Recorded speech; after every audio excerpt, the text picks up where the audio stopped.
یہ بطور خاص یہ پیغام میں نے آج سلیمان بادشاہ کے لیے یاد رکھیے، ان کے پاس نبوت بھی تھی اپنے باپ داؤد کی طرح، اور ان کے زبور بھی ہیں، اور وہاں پر مسیح کی 1000 سالہ بادشاہی کا انہوں نے بھی زبور 127 میں تذکرہ کیا ہے، اور بھی کئی ان کے زبور ہیں جن میں نبوتی باتیں پائی جاتی ہیں۔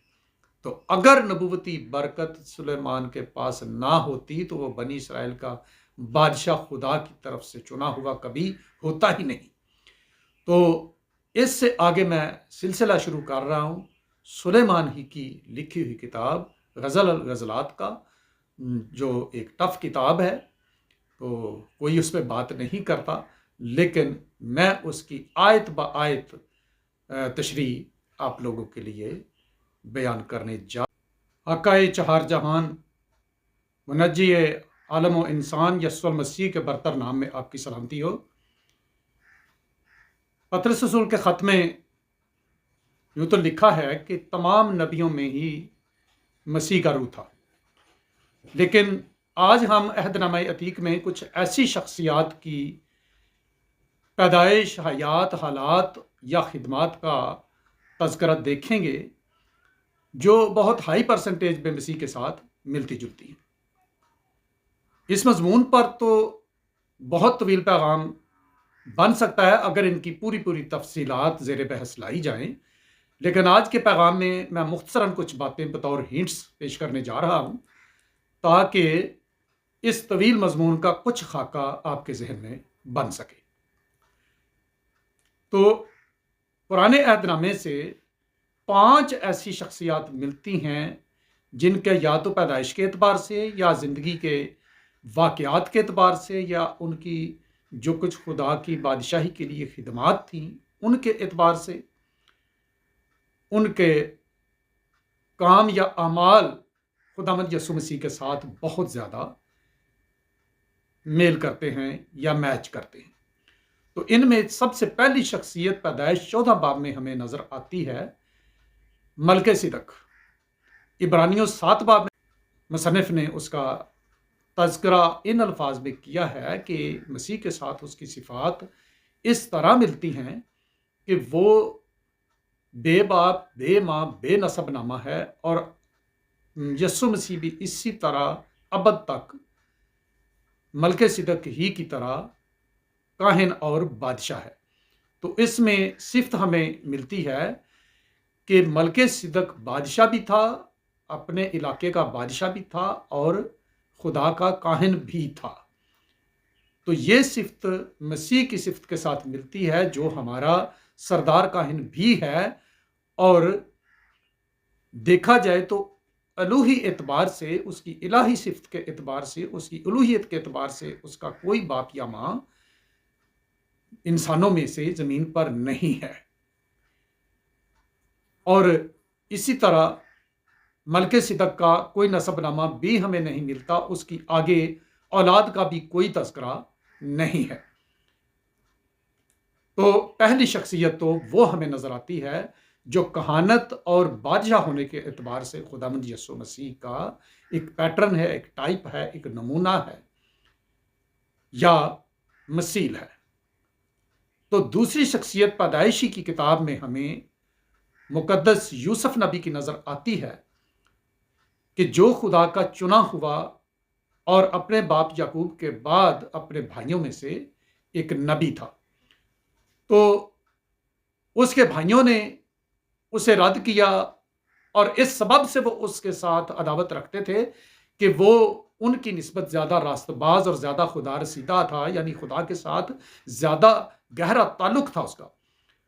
تو یسوع مسیح کے زمانے کے بنی اسرائیل بھی خداوند یسوع مسیح پر یہی اعتراض کرتے تھے کہ تو ہمارے بزرگوں سے خود کو برتر بناتا ہے، اور تو آدمی ہو کر خود کو خدا بناتا ہے، وغیرہ وغیرہ، اس طرح کے ان کے اعتراضات تھے۔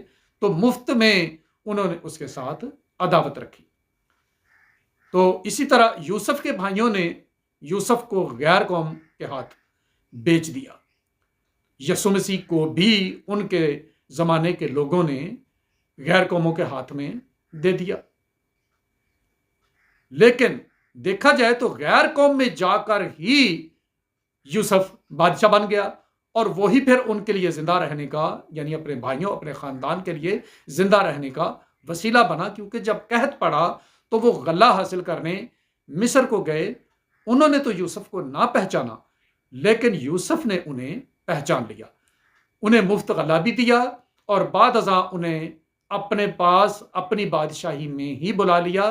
یہ ایک بڑی تشبیہ ہے جو کہ خداوند یسوع مسیح میں بھی اسی طرح پوری ہوتی ہے، کہ یسوع مسیح بھی غیر قوموں ہی میں جلال پا کر، کیونکہ اب غیر قوموں کی کلیسیا سے وہ جلال پا رہے ہیں، تو غیر قوموں سے جلال پا کر اب واپس آئیں گے تو بحثیت بادشاہ ہی واپس آئیں گے۔ بنی اسرائیل کے ساتھ ان کی ملاقات بحثیت بادشاہ ہی ہوگی، اور وہی اسرائیلیوں کو دشمن قوموں کے ہاتھ سے بچائیں گے، جس کا ذکر زکریا نبی کے صحیفے 14 باب میں، مکاشفہ 12 باب، 14 باب اور 19 باب میں ہے، ان لڑائیوں اور جنگوں کا ذکر۔